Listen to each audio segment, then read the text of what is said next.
Today I'm with Emily Cadell, the Director of Marketing for bizmarketing.com. Hey, Emily. Hey, Pete. Thanks for having me on.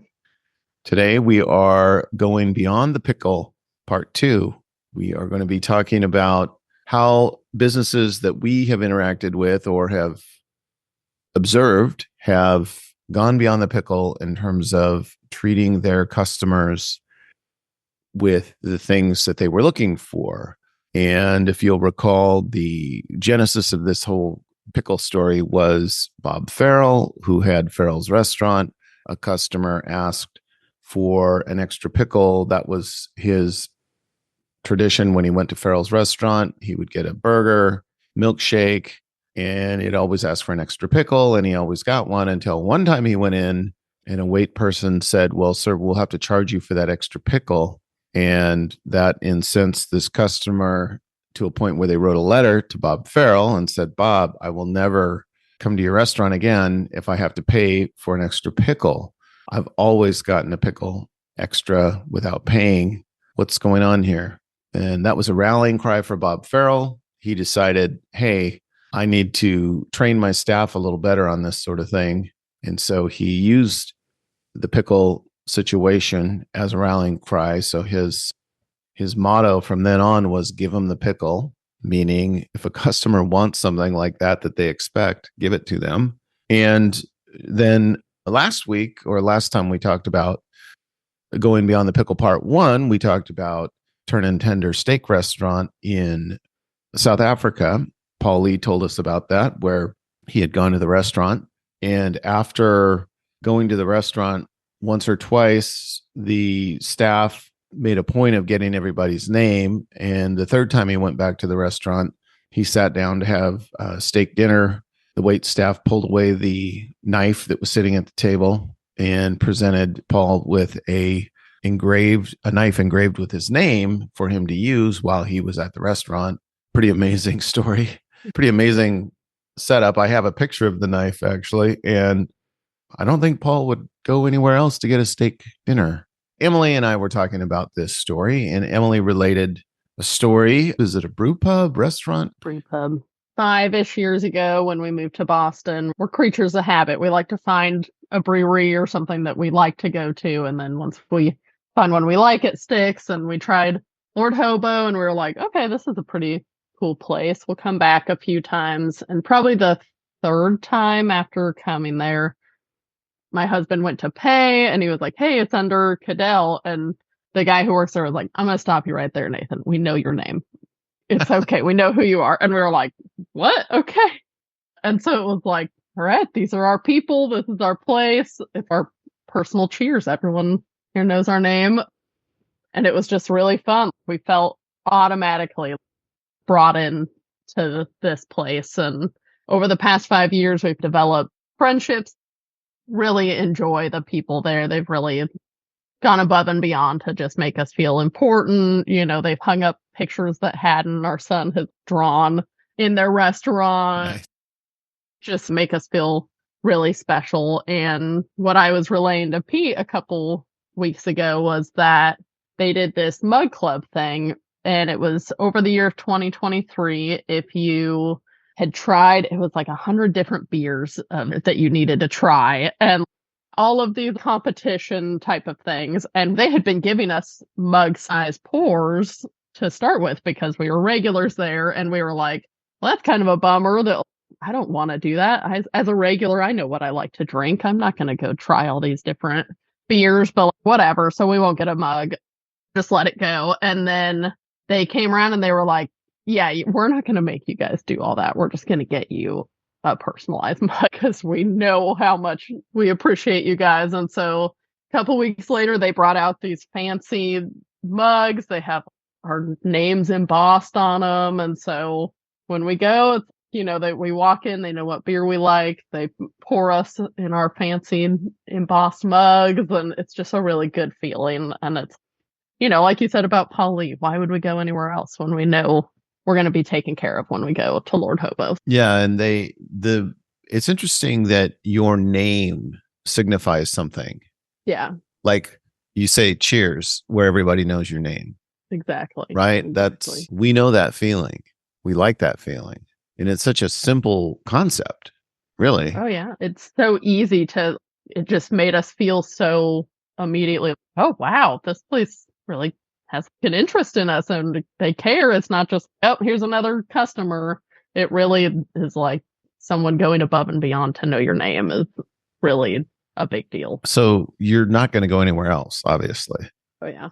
You're not seeking another hangout. This really is your place. Have you interacted with others that have been treated the same way and related to similar stories? Oh yeah, as Nick, who's the guy who we're really close to there, puts it, there's regulars and then there's people who come here often. And if we refer to you as a regular, it's that we're gonna take extra care of you. If you're someone who comes here often, sure, we'll still know your name, but maybe you don't get the above and beyond Right. that we necessarily get. They definitely have a few regulars there, but I think it also goes two ways of, we have also intentionally tried to, I want to know your name, that you're like Sure. not just this random person who's serving me. It's, I want to also, communicate with you back and forth kind of Right. thing. And that's, yeah. So it's kind of a special, they really care about the people who are regulars there. Right. So it's a relationship beyond a one way, thanks for the business. It goes way beyond that. Definitely. So the story I have is sort of related, but not, it's a little different. It's definitely go beyond the pickle. And it was a long time ago in a past life. I worked in the marine electronics industry in Europe, and I was a European sales manager for a American electronic manufacturer. We had a distributor in Scotland, Woodson's of Aberdeen. Kenneth Wood was the guy that I worked with mostly. Very staid, very proper.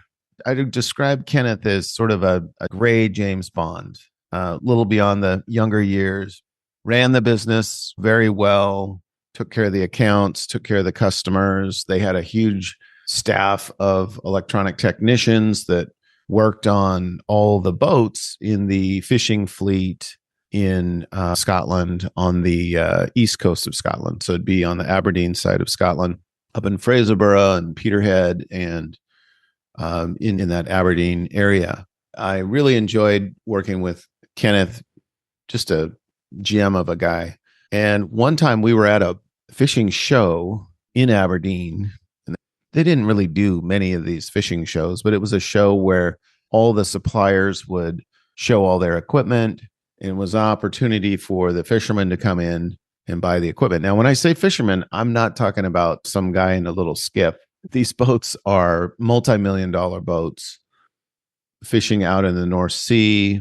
They are doing seining, these big purse seiners, and then they're also doing dragging of some sort. So these are multi-million-dollar boats, and the guys that own them, they're pretty well off. You don't just end up owning a multi-million-dollar boat just by winging it.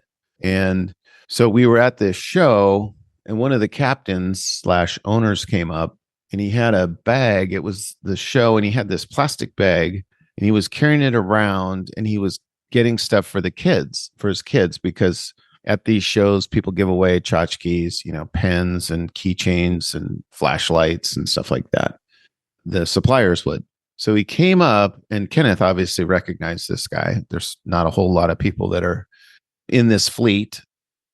There's probably less than 100 of these people, and every one of them is a very important customer for Woodson's of Aberdeen. And the guy came up, and he opens his bag, and he says, "Hey, have you got any pens for the kids?" And I was looking at Kenneth, and I knew they didn't have any pens to give away that year. And I observed Kenneth reach into his pocket, pull out a gold cross pen right out of his jacket, dropped it in the bag, and kept talking to the guy. And you could just see, I was like, wow, that was crazy. He dropped probably a $50 pen in this guy's bag and kept talking. They had their conversation. And Kenneth probably in the course of that conversation made a $30,000 sale to this owner of all this equipment. But he didn't even hesitate. The thing was, Kenneth did not even hesitate. He didn't look around. He just reached in his pocket. He knew exactly what he was going to do, dropped the pen and kept talking. I was blown away. And I talked to him about it later. Said, Kenneth, that was like a, $50 pen you just dropped in that guy's bag. He goes, yeah, that was nothing. Got more of those. And that sale we just made was more than makes up for the pen. Now, I don't think it was necessarily a transactional thing that Kenneth was thinking about. He was thinking about not stopping the conversation. So it was like he knew this guy wanted something. It was really important for this guy to take some pens back to the kids. The guy was on a mission. As soon as that got satisfied, Kenneth could continue the conversation about whatever work they were doing for these guys. So that always stuck with me, that moment. Hopefully I've conveyed a little bit of the essence of that moment in conveying this story. I would just want to honor Kenneth and his example. It's like, wow, going back to the pickle, if the wait person had just grabbed a pickle and said, here's your pickle, sir, would have been the same thing.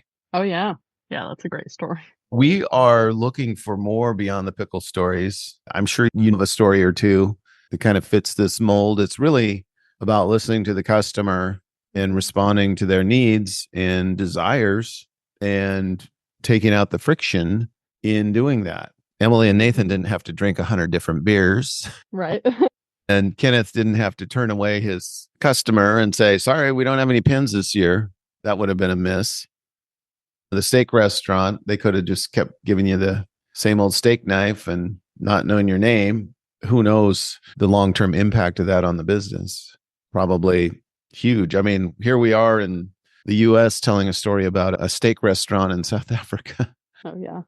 Encourage you all to tell us your stories. Send us an email to pod@bizmktg.com. We'd like to get you on the air if you would feel comfortable doing that, to tell your story, going beyond the pickle. Can't wait to hear your stories. Till next time, thank you. Emily, thank you very much. Thanks for listening to this episode of Biz and Life Done Well with Peter Wilson. You can subscribe to us on iTunes, Google Podcasts, Spotify, and most of the other popular podcast platforms. Please tell your friends about us and leave us a review so even more people will find out about us. Thanks again. We'll see you soon.